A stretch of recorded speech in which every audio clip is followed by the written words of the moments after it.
The motion is to adopt a resolution to be read into record to terminate Dr. Connie Calloway and placed on administrative leave effective immediately with pay, and send a letter to remove with cause. Board Member Annie Carter. Support. Board Member Terry Catchings. No. Board Member Marvis Cofield. No. Board Member Otis Mathis. No. Board Member Reverend David Murray. Support. Board Member Ida Short. Support. Board Member Marie Thornton. Support. Board Member Tyrone Winfrey. Support. Board Member Reverend Dr. Jimmy Womack. Support. Vice President Joyce Hayes Giles. Support. President Dr. Carla Scott. No. The motion carries. That's the end of it. Dr. Calloway. Same thing. The end. The end has come. Dr. Calloway. Thank you very much. Good evening, President Scott, board members, and the Detroit Public School community and staff, and a few students I saw. Thank you very much for this opportunity to address the public that I serve. Several of the school board members, not all, have made the decision to fire me.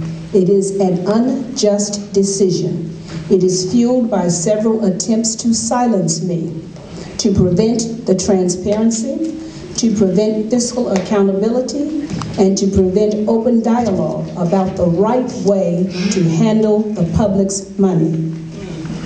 Several school board members, not all, have made decisions and taken actions that I have questioned, starting with the first 2 weeks that I was in office. Therefore, several board members have voted to terminate me effective immediately. I am the second superintendent to be terminated by this board in their 3-year tenure. This matter will be fully disclosed, fully investigated at all levels, and pursued. I would like to say that in coming to the Detroit Public Schools, at the time that I accepted the contract, I was well aware that this was a district that was in chaos. You have had difficulties. It was under federal investigation for your Title I funds. There was difficulty with the negotiations, declining enrollment, 10,000 a year, all types of fiscal issues that were the national news-making media types of issues. But I accepted the calling with a 5-year contract because I understand that hard decisions needed to be made, and it needed to have someone who, first of all, loved children, loved my people, and was totally prepared with years of experience grounded as a superintendent and its public education. Someone whose personal life has shown a deep value for public education and for what it can accomplish. I accepted the position to come here because partly when I came in for the interviews of the support of this community, it appeared that you wanted a change. I asked for 5 years because the first year one learns about the issues. The second year one begins to put programs together and make changes. By the third year, generally people are unhappy because friends, families, contracts, how you used to do business has to change. Amen. So I did think that a 5-year contract was a commitment from this community to give up my job, my home, my friends and family, and move here to work for Detroit Public Schools. My first encounter of difficulty was with Last Chance Schools. Last Chance Schools had cost this district a $5.6 million fine for every year of its existence, except this year, because we cleaned it up. Those vendors who are operating those schools are operating schools for the benefit of children. It doesn't matter whether they liked me or not, whether they welcomed me or not. They are doing a job for children who do not want to return to the Detroit Public Schools.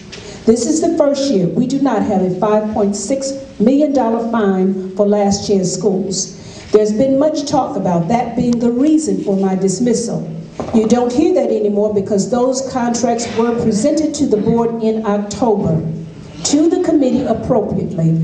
For whatever reason, they didn't move forward, and perhaps I'm told by the staff members that the committee person said we'll hold them until the next month, and through no one's deliberate intentional fault, those contracts didn't come forward again in November. There was not any intentional harm. Yet I sat here and listened to this board say that I would be investigated for the last chance contracts. I'd like to know where was the investigation when this district was paying $5.6 million every year for the misappropriation and mishandling of that program. No one has stopped to say, Superintendent, you put these programs in order and we have saved the district. Point of order. It's going a little bit too far. Let the lady talk. Continue. She will have I think that you are all aware on December the 1st that board members came in and literally pulled out the budget reduction strategy and said, this is all we want to look at. We don't want to hear the yin-yang and the whatchamacallit. While they sat there and called me out of my name, Mrs. Buttersworth, and disrespected me as they do now. They failed to pass a deficit elimination plan. I was so concerned that I got up and went to the back and I pleaded with them, please, I beg you, please, board, pass this deficit elimination plan. We have the wherewithal to determine our own destiny. We don't have to have anyone coming in. I beg you to pass this deficit elimination plan. And I was told that they were absolutely not. It was even clarified that board members were only going to consider the budget reduction strategies. The next morning, I went to the Dr. Calloway. Talk.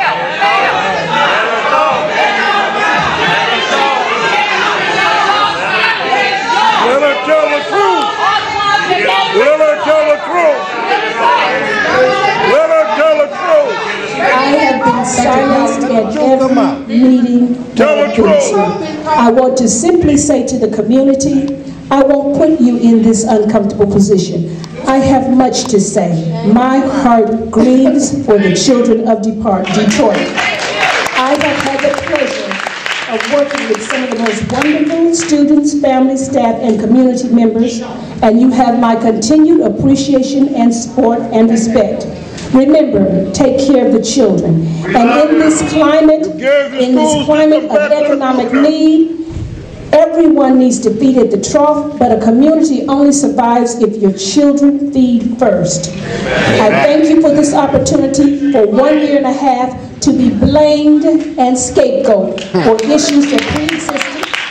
I want you to know that the Lord is in control of my life, and I'll run on and see what the end will be, and perhaps I'll have to at some other time. There's so much on my heart that I am never allowed to say.